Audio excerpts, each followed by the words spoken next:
इसलिए आज मैंने जो विषय चुना है वो है वर्क लाइफ बैलेंस। ये विषय मैंने चुना है। अब हमारे साथ क्या हुआ है कि ये सब इन सब से जीवन में हमारी भाग दौड़ शुरू है। सदगुरु जी कहते हैं हमेशा कि लोगों में चंचलता से बर्ताव हो रहा है, भाग दौड़ हो रही है, मतलब धड़ जब तक संग है तब तक संघर्ष करते हैं।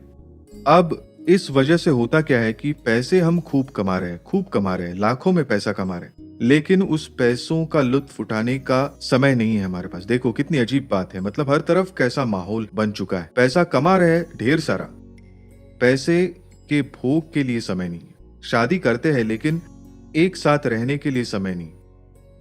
उस वजह से फिर तलाक, सोच नहीं मिलती, जल्दी नहीं मिलती। आजकल क्या होता है, पहले लड़कियां कैसी थी, पढ़ी लिखी नहीं थी, इस वजह से पति की दादागिरी होती रहती और लड़कियां बेचारी सह लेती थी। आजकल लड़कियां भी पढ़ने लगी है, इसलिए दोनों का बर्ताव बराबरी का है। ये समय आ चुका है, लेकिन फिर भी पुरुषों का अहंकार जाने को तैयार नहीं है और इस वजह से दोनों की एक दूसरे से बनती नहीं और मारपीट शुरू हो जाती है। इस वजह से तलाक भी बढ़ते जा रहे हैं। तो इस तरह से आप जो जो हासिल करने की कोशिश कर रहे हैं वो मिलने के बाद सुख मिलने के बजाय दुख से ही हमारी झोली भर रही है। सच है कि नहीं? आखिर दुख से ही झोली भर रही है। मतलब हम कमा तो बहुत रहे, पैसे कमा रहे हैं, सब मिल रहा है, लेकिन हमें सुख, शांति, संतोष जिसकी हमें असल में जरूरत है, हम सभी को असल में क्या चाहिए? सुख, शांति और संतोष। ये हमारी सच्ची रिक्वायरमेंट है, लेकिन वो छोड़कर हमें सब कुछ मिल रहा है और वही नहीं मिल रहा। तो ये चीज सिर्फ विज्ञान से हासिल होगी? नहीं। इसलिए हमें जरूरत है जीवन विद्या के ज्ञान की। इसलिए हम जब कहते हैं कि युवाओं का उत्कर्ष होना चाहिए, सदगुरु जी कहते हैं उत्कर्ष नहीं, सदगुरु जी कहते हैं प्रगति होनी चाहिए। हर नौजवान की प्रगति होनी चाहिए, ये सदगुरु जी का लक्ष्य है। अब प्रगति आखिर है क्या? सदगुरु जी ने दो हिस्से किए, एक है उत्कर्ष और दूसरा है उन्नति। उत्कर्ष मतलब material development, material progress, career development, पैसा कमाना, ये सभी मटेरियल डेवलपमेंट का हिस्सा है। और दूसरा है साइको स्पिरिचुअल प्रोग्रेस। अब स्पिरिचुअल शब्द सुनते ही डर मच जाना। साइको स्पिरिचुअल कहा मैंने, मतलब मानसिक और आध्यात्मिक प्रगति होना जरूरी है, तभी ये सब प्रॉब्लम्स हम अच्छी तरह से हैंडल कर पाएंगे। आप कहेंगे कि इस जवानी में आप हमें अध्यात्म क्यों सिखा रहे? हम अध्यात्म नहीं सिखाएंगे आपको, लेकिन स्पिरिचुअल विजडम कहते हैं उसे। सदगुरु जी ने शब्द चुना है स्पिरिचुअल विजडम। मतलब क्या? अध्यात्म से जो विजडम हमें मिलता है, समझ मिलती है, वो समझ हमारे व्यवहार में लानी है और हमारी लाइफ सुखी बनानी है। इसलिए मैं आपको अध्यात्म नहीं सिखाने वाला, लेकिन अध्यात्म में जो प्रिंसिपल्स है विजडम के, मतलब समझदारी के जो तत्व है, वो तत्व आपको बताकर आपको व्यवहार कैसे करना चाहिए ये हम आपको सिखाएंगे। अब साइको शब्द का इस्तेमाल किया है। साइको मतलब क्या? आपकी मानसिक उन्नति होनी चाहिए। मन जितना सामर्थ्यवान होगा उतने ही आप सामर्थ्यवान होंगे, याद रखना। हमें क्या लगता है 6 और 8 पैक, 6 और 8 पैक बना लिए मतलब हम सामर्थ्यवान। लड़कियां भी पसंद करती है, इसलिए आजकल सारे अभिनेता बदन दिखाते फिरते, क्योंकि उन्हें 6 और 8 पैक दिखते होंगे ना। लड़कियों को भी ये पसंद है, अरे वाह इसके तो 8 पैक है। 8 पैक का उपयोग नहीं है यहाँ पर, 1 पैक अच्छा होना चाहिए। ये 9वां पैक जो है वो महत्वपूर्ण है, लेकिन वो एब्सेंट होता है और यहाँ 8 पैक होते हैं, इसका कोई उपयोग नहीं। इसलिए हम हमेशा कहते हैं कि जिम में जरूर जाना, जिम में जाना जरूरी है। कसरत के लिए, फिगर के लिए आप जिम में जाओ, लेकिन जीवन विद्या मिशन जो है ना, ये मन का जिम है, याद रखना। मन का जिम मतलब माइंड मैनेजमेंट। इसलिए मन का जिम मतलब इस जिम में आप जब जाओगे ना, जाओगे मतलब आओगे, तब आपके मन की ताकत बढ़ेगी और शरीर की ताकत के साथ साथ अगर मन की ताकत बढ़ी तो फिर ये स्ट्रेस वगैरह सारे प्रॉब्लम आपके सामने कुछ भी नहीं।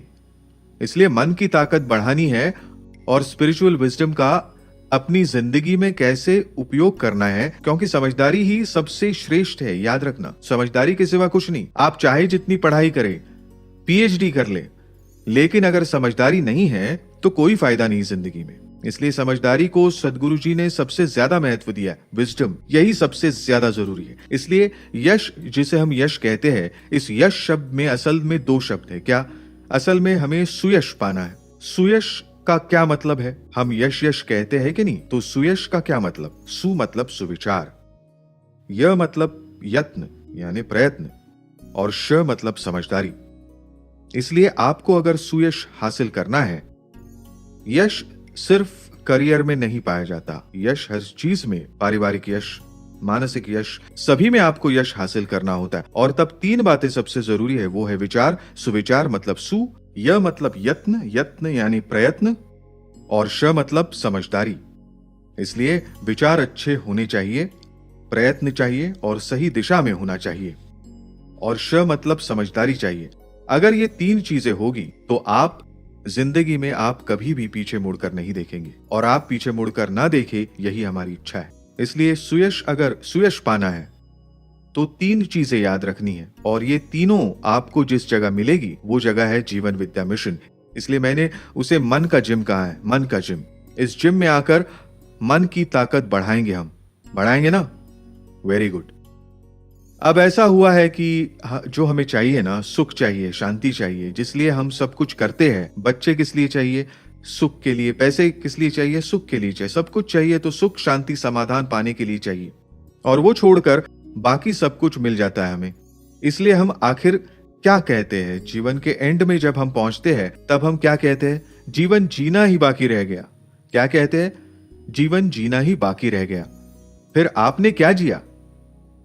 इतने साल आप जिए, वो जीना जीना था ही नहीं। इसका मतलब जीवन जीना जिसका बाकी रह गया, इसका मतलब वो कहीं तो गलती कर गए, और कहीं पर उसके लिए जीना ही मिसिंग होता है।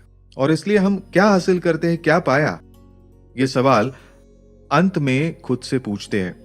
हम बुढ़ापे की तरफ बढ़ते हैं, तब सवाल खड़ा होता है बुढ़ापे में कि अरे, हम जब पीछे मुड़ के देखते हैं ना, तब हम खुद से सवाल करते हैं कि आखिर में हमने क्या पाया? और उसका जवाब होता है शून्य। शून्य हासिल किया, इसलिए ये नौबत हम पर ना आए। इसलिए युवाओं के लिए ये कार्यक्रम हमने आयोजित किया है। अब हम धीरे धीरे मुख्य विषय की तरफ बढ़ते हैं। अब ये जो विषय मैंने चुना है, ये बहुत ही व्यापक विषय है, वर्क लाइफ बैलेंस। इस पर बहुत सारे, क्या कहते हैं उसे, लोगों ने इस पर बहुत सारे लेक्चर्स दिए। तो अब वर्क लाइफ बैलेंस का क्या मतलब है कि वर्क मतलब करियर, और लाइफ मतलब फैमिली लाइफ, सोशल लाइफ, और सर्विस टू सोसाइटी। समझे आप? करियर मतलब वर्क, और लाइफ मतलब फैमिली लाइफ, सोशल लाइफ, और सर्विस टू सोसाइटी। ये तीनों चीजें जरूरी है लाइफ में। फैमिली लाइफ जितनी जरूरी है, उतना ही सोशल लाइफ भी जरूरी है, क्योंकि हम सोशल एनिमल्स है, ऐसा कहा जाता है। हम क्या कहते हैं? Social animal. हम परिवार में ही सिर्फ अकेले अकेले नहीं रह सकते, हमें फ्रेंड्स चाहिए। हमें समाज में लोगों के साथ घुलने मिलने की इच्छा होती है, समाज में हमारी एक जगह बनाने की इच्छा होती है हमें। तो इन सभी कारणों की वजह से सोशल लाइफ को बड़ा महत्व है। और सबसे आखिर में, और सबसे महत्वपूर्ण, कि हम जो कुछ भी हासिल करते हैं वो हमें समाज से मिल रहा होता है। याद रखना, समाज ही हमें सब कुछ देता है, और इस समाज को वापस लौटाना, ये भी हमारा सबसे बड़ा कर्तव्य होता है। और वो भी उतना ही जरूरी है कि हम क्या दे रहे हैं समाज को। क्योंकि अभी अभी मैंने सवाल पूछा कि जीवन के अंत में क्या पाया। ये एक ही सवाल हम पूछते हैं, लेकिन तब ऐसा सवाल पूछने की नौबत कब नहीं आएगी? अगर हमने समाज को अगर कुछ दिया, भर भर के दिया, तो मैंने क्या पाया, ये सवाल कभी आपके सामने खड़ा नहीं होगा। इसलिए वर्क लाइफ बैलेंस, ये एक बड़ा सवाल सारी पीढ़ी के सामने। हाल ही में मैंने एक बड़े कंसल्टेंट का एक आर्टिकल पढ़ा, उसमें उन्होंने लिखा था वर्क लाइफ इज हम्बग। क्या लिखा था? बहुत बड़ा आदमी है, मनोचिकित्सक वगैरह बड़े बड़े शब्द नीचे लिखे। उन्होंने लिखा था कि वर्क लाइफ इज हम्बग। इसलिए फिर मुझे लगा कि चलो पढ़ते हैं क्या है। उनकी कॉन्सेप्ट क्या थी कि आखिर में सक्सेस ही सबसे ज्यादा जरूरी है। यश और क्या कहा था उन्होंने, सक्सेस और सुख ये एक ही सिक्के के दो पहलू हैं। ये कहा था उन्होंने। क्या कहा था? सक्सेस और सुख ये एक ही सिक्के के दो पहलू हैं। इसलिए सक्सेस पर कंसंट्रेट कीजिए। There is no life without career, ऐसा उनका कहना। और करियर में आप जितने सक्सेसफुल होते जाएंगे और फिर उसके लिए आपको जितना भी समय करियर को देना पड़े उतना आपको देना चाहिए, क्योंकि सुख और करियर ये एक ही सिक्के के दो पहलू है, ऐसा उन्होंने कहा है। अब उनका बेस ही गलत है।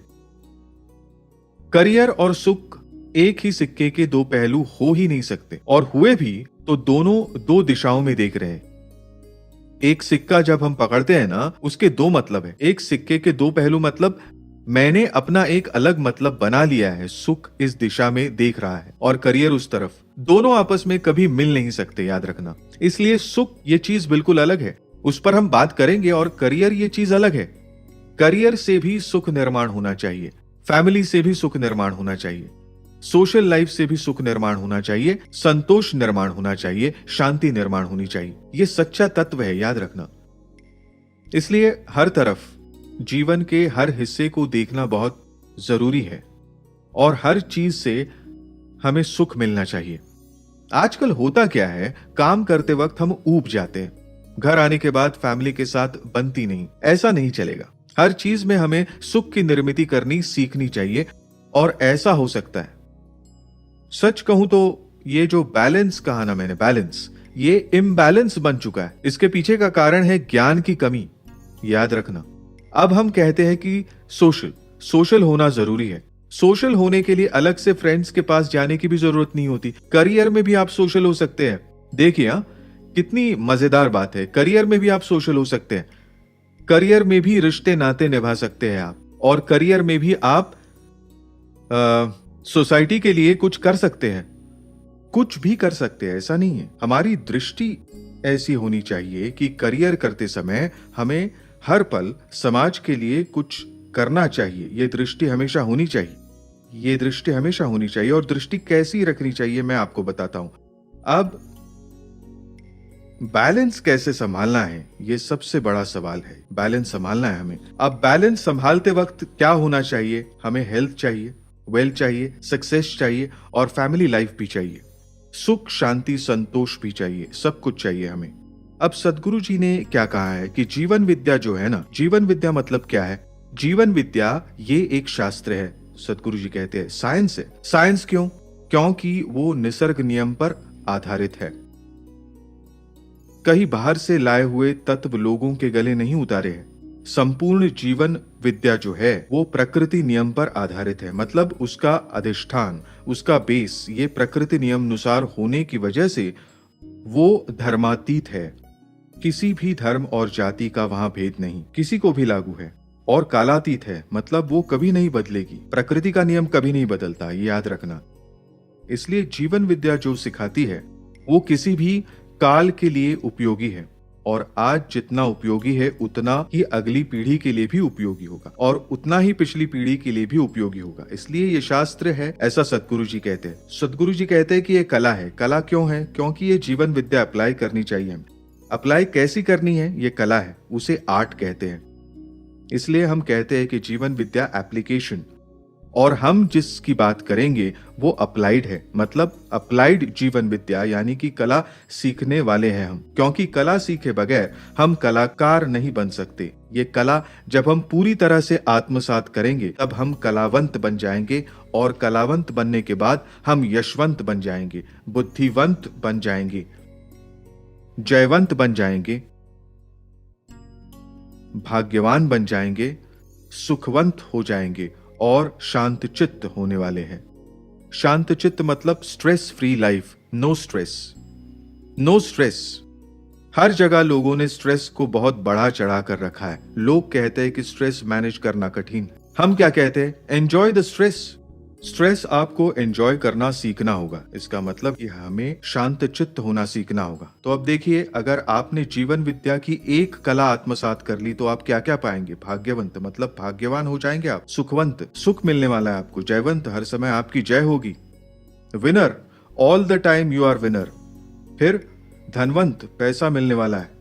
बुद्धिवंत, बुद्धि आपको मिलने वाली है। और आखिर में आप शांतचित्त होने वाले हैं। स्ट्रेस फ्री लाइफ होने वाली है आपकी। इसलिए ये कला अब हमें सीखनी चाहिए। ये कला अब हम धीरे धीरे सीखेंगे। अब ये जो बैलेंसिंग एक्ट है ना, वो बहुत जरूरी है। बैलेंसिंग एक्ट मतलब इन सभी चीजों में बैलेंस कैसे बनाए रखना है। तो ये बैलेंस करते समय 4 चीजें बहुत जरूरी है। 4 चीजों के बारे में हमें सचेत रहना है। 4 चीजों के बारे में हमें सचेत रहना है हर जगह, चाहे फैमिली लाइफ हो, करियर होने दो या फिर सोशल। 4 चीजों का बैलेंस हमें रखना है। बैलेंस का मतलब समझे ना आप, सचेत रहना है हमें कि कहीं एक दिशा में ज्यादा झुकाव नहीं होना चाहिए। वो है समय का महत्व और समय के बारे में सजगता। समय का नियोजन ये बहुत जरूरी है। वो कैसे करना है वो हम सीखेंगे। लोग टाइम मैनेजमेंट के बारे में बहुत बात करते हैं, हम समय के नियोजन के बारे में अलग तरीके से बात करेंगे। इसलिए समय का नियोजन ये सबसे जरूरी है। आज हम वक्त नहीं है ऐसा कहते हैं क्योंकि हम नियोजन नहीं करते हैं वक्त का। आज अगर हमने समय का नियोजन किया तो हम बेशक सारी चीजों के लिए वक्त निकाल सकते हैं। आज हमारे सामने बैठे हुए CIO इस पोजीशन पर है, कुछ बिजनेसमैन है, कुछ चार्टर्ड अकाउंटेंट है। इन लोगों को वक्त मिलता है ऐसा आपको लगता है क्या? इसके बावजूद भी जीवन विद्या मिशन जैसी अच्छी संस्था का काम करने के लिए वे आगे आते हैं। आज की युवा पीढ़ी जो मेरे सामने बैठी हुई है और जो बैठी नहीं है, ऐसे कई नौजवान हैं, उनका योगदान इस जीवन विद्या मिशन जैसी संस्था को करते रहते हैं। क्या उनके पास वक्त नहीं होता? उनकी फैमिली लाइफ भी अच्छी है, हर तरह से उनके बच्चे भी जीवन विद्या के संस्कार वर्ग में आते हैं और संस्कारित हो चुके हैं। इसका क्या मतलब है कि ये सब करना संभव है, ऐसे हमारे पास उदाहरण है। सब करना संभव है ऐसे हमारे पास उदाहरण है, हजारों हैं। इसलिए ये करना असंभव है ऐसा मत कहना, या फिर ये प्रैक्टिकल नहीं ऐसा मत कहिए। ये प्रैक्टिकल है और उदाहरण के साथ मैं आपको समझाने वाला हूं। हर बात आपको उदाहरण देकर मैं समझाने वाला हूं। इसलिए समय के बारे में जागरूकता सबसे जरूरी है। सबसे पहली बात नियोजन, उसका नियोजन सबसे जरूरी बात है। दूसरी क्या है? हर समय हर चीज में हमारे रिश्ते नाते संभालने हैं। रिश्ते नाते यानी सिर्फ पति पत्नी नहीं या फिर अपनी फैमिली नहीं। रिश्ता मतलब रिश्ता किसी के साथ भी बन सकता है हमारा। इसलिए आपको अगर सक्सेसफुल बनना है और बैलेंस बनाए रखना है तो आपको रिश्ते नाते निभाना आना चाहिए हर जगह, चाहे ऑफिस में हो, चाहे घर पर हो, समाज में हो या फिर किसी संस्था में। जब आप काम करते हैं तब आपको रिश्ते जोड़ना आना चाहिए, लोगों से जुड़ना सीखना है। और जितने लोग आप अपने साथ जोड़ेंगे उतना आपका जोड़ मजबूत हो जाएगा, आप सभी चीजें जोड़ पाएंगे। जितने लोग आप जोड़ेंगे ना, उतने ही आप सभी के साथ जुड़ते जाएंगे, याद रखना। और जुड़ना बहुत मुश्किल नहीं होता, आसान होता है, लेकिन हम जुड़ते नहीं, तोड़ते हैं। तोड़ने की वजह से हम जुड़ नहीं पाते। इसलिए जोड़ना बहुत ही ज्यादा जरूरी है। क्योंकि सदगुरु जी ने स्पिरिचुअल विजडम की बात आ गई दोबारा। सदगुरु जी कहते हैं कि स्पिरिचुअलिटी अलग से रख दीजिए, लेकिन उसका जो प्रिंसिपल है वो कौन सा प्रिंसिपल है? इंसान अकेले कभी खुश नहीं रह सकता, इंसान अकेले कभी कामयाब नहीं हो सकता, इंसान अकेले जीवन भी नहीं काट सकता, अकेला रह भी नहीं सकता। जीवन छोड़ दीजिए, बाकी की बातें। आपको अगर 10 करोड़ रुपए दिए और एक जंगल में जाकर छोड़ दिया तो आप नहीं रह पाएंगे। खाना कौन खिलाएगा? यहीं से शुरुआत। इसलिए आप अकेले रह भी नहीं सकते। अगर आप अकेले रह भी नहीं सकते तो अकेले सक्सेसफुल कैसे होंगे भला? किसी भी कंपनी में जाइए, आपको अगर हर एक का साथ नहीं मिला, हर एक इंसान के साथ आप नहीं जुड़ पाए, सबका कोऑपरेशन अगर नहीं मिला, तो आप कभी सुखी नहीं हो सकते, कभी सफल नहीं हो सकते। इसलिए कामयाब इंसान वही है जो सबसे जुड़ता है। अब जुड़ना कैसे है यह हम सीखेंगे एक एक करके। सारे विषय एक साथ नहीं लूंगा मैं आपको सिर्फ पॉइंट बता रहा हूं आज। तीसरा महत्वपूर्ण मुद्दा है सेवावृत्ति। ये सेवावृत्ति जो है वो हमारे अंदर हमें पनपने देनी है। पनपने देने का क्या मतलब है? सेवा का क्या मतलब है? सेवा मतलब पैर नहीं दबाने हैं किसी के पैर दबाने की सेवा करनी नहीं है हमें। सेवावृत्ति मतलब देने की इच्छा, याद रखना। सेवावृत्ति मतलब देने की इच्छा, यह सबसे जरूरी है। हमेशा हम क्या कहते हैं? हम समाज के कर्जदार। ऐसे शब्द हर कोई इस्तेमाल करता है। सदगुरु जी क्या कहते हैं? हम सिर्फ समाज के कर्जदार नहीं हैं, हम प्रकृति के भी कर्जदार हैं। ये याद रखना। इसलिए हमारी देने की इच्छा, देने से ही काम बनेगा, ये स्पिरिचुअल प्रिंसिपल है। देने से ही कोई भी चीज मिलती है, ये सबसे पहले आपको याद रखना है। हम एक ही जानते हैं कि कैसे पाना है। देने की जरूरत है, या फिर दोगे नहीं तो मिलेगा नहीं। ये स्पिरिचुअल प्रिंसिपल, ये विजडम, ये समझदारी जब आप अपनाएंगे, तब आपको क्या पाया ये सवाल कभी सताएगा नहीं। हमेशा आपको मिलता ही रहेगा, क्योंकि आप जितना देंगे उतना आपको मिलता जाएगा। प्रकृति का नियम यही कहता है, मैं नहीं कहता, प्रकृति का नियम कहता है। प्रकृति नियम क्या है? प्रकृति को नेचर अबोर्स वैक्यूम ऐसा कहा जाता है। नेचर अबोर्स वैक्यूम मतलब वैक्यूम बन जाने पर दूसरी हवा वहां पहुंच ही जाती है। नेचर जो है, प्रकृति, वो वैक्यूम की इजाजत नहीं देता। कभी भी आप वैक्यूम करना शुरू करो, एक साइड से पाइप है ना, पाइप, एक साइड से वैक्यूम करने की कोशिश की, दूसरी तरफ से हवा अंदर जाने वाली है। उसी तरह देने से आपके अंदर वैक्यूम नहीं होगा, ये याद रखना। प्रकृति दूसरी तरफ से भर भर के देगी और आपको कोई कमी नहीं होगी। लेकिन जमा करके रखा और दिया नहीं, उससे क्या होगा? सड़ने लगेगा, बदबू आने लगेगी। इसलिए जमा करने से कोई फायदा नहीं। हमें बहाव को कायम रखना है। देते जाओ, उसे वापस आने दो, देते जाओ, उसे वापस आने दो। ऐसा करने से ही वो फ्रेश रहेगा। पानी फ्लोइंग होगा ना तो खराब नहीं होता, लेकिन पानी अगर एक जगह जमा किया तो वहां मच्छर और बाकी सब शुरू होने लगता है और पानी खराब होने लगता है। इसलिए जमा करना सही नहीं है। और following is very important. Money के बारे में भी, मनी फ्लो होना चाहिए, मनी फ्लो होना चाहिए। फ्लोइंग इज इंपॉर्टेंट, याद रखना। इसलिए उसे क्या कहते हैं? मनी के लिए दूसरा शब्द क्या है? करेंसी। करेंसी मतलब क्या? करंट जिस तरह फ्लो होता है, उसी तरह करेंसी भी फ्लो होनी चाहिए। सिर्फ एक जगह जमा होने से कोई फायदा नहीं। आज वही हुआ। कुछ लोगों के हाथों में बिलियंस की संपत्ति है और करोड़ों लोग, मिलियंस लोग भूखे मर रहे हैं। ये ठीक नहीं है। इसलिए करेंसी फ्लो होना जरूरी है। इसलिए आजकल नया शुरू हुआ है, देने का ट्रेंड शुरू हो गया है। सदगुरु जी ने बहुत पहले ही कहा था, लेकिन अब लोगों को वो रियलाइजेशन होने लगा है। आज वो क्लब बन गया है, गिविंग क्लब, शेयरिंग क्लब बन चुके हैं अमेरिका में। और जो बड़े बड़े अमीर लोग हैं वो देने के लिए आगे आ रहे हैं। लेकिन अमीर लोग देते हैं, क्या हम नहीं दे सकते? हम भी दे सकते हैं। हम काम करते वक्त दे सकते हैं, घर पे होते हुए दे सकते हैं, समाज में दे सकते हैं, संस्था में काम करते वक्त दे सकते हैं। देना ये हम हमेशा दे सकते हैं। प्रकृति का भी कर्ज उतना ही है हम पर, प्रकृति के भी हम कर्जदार हैं। एक ही चीज बताता हूं और आगे बढ़ता हूं। हम प्रकृति के बारे में कुछ जानते हैं क्या? हम फल फूल देखते हैं, लेकिन हम जिंदा है ना, दो चीजों की वजह से जिंदा है। यह हवा आती है ना, हवा, वो हवा हम लेते हैं, इसलिए हम जिंदा है। हमारे इर्द गिर्द टेम्परेचर मेंटेन्ड है, इसलिए हम जिंदा है। इसका आपको कभी एहसास होता है? जानते तो है हम सब कुछ, लेकिन एहसास कभी नहीं होता हमें। हम हवा छोड़ते हैं और हवा अंदर लेते हैं। अब इस हवा में प्रदूषण करने का काम कौन करता है? हम ही करते हैं। तब हमें एहसास नहीं होता कि यह हवा हमें अंदर लेनी है।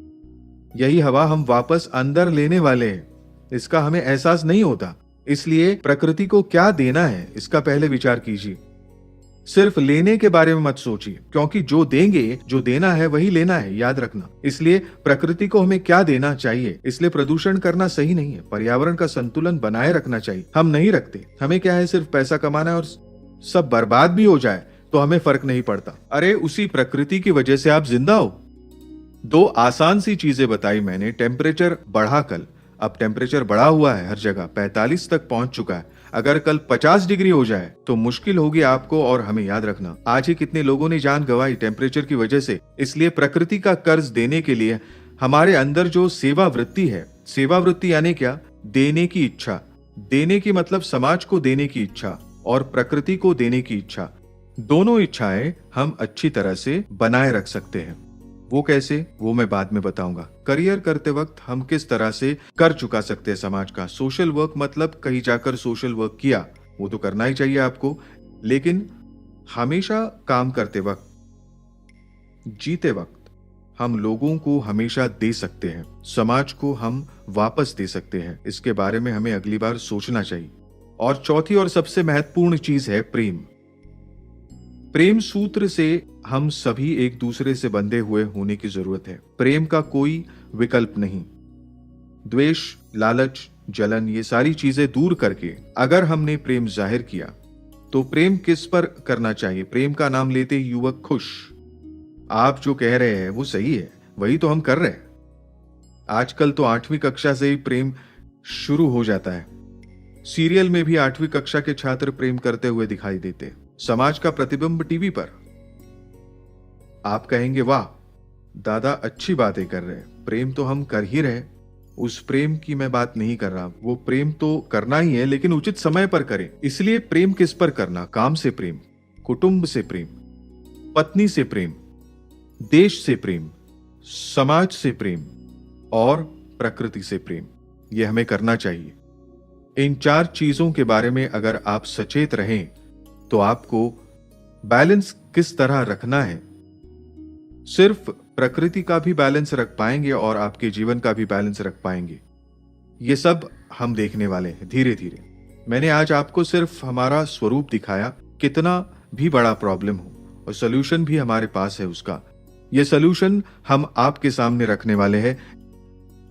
इसलिए मुझे लगता है मैंने आपके सामने सवाल भी रखे।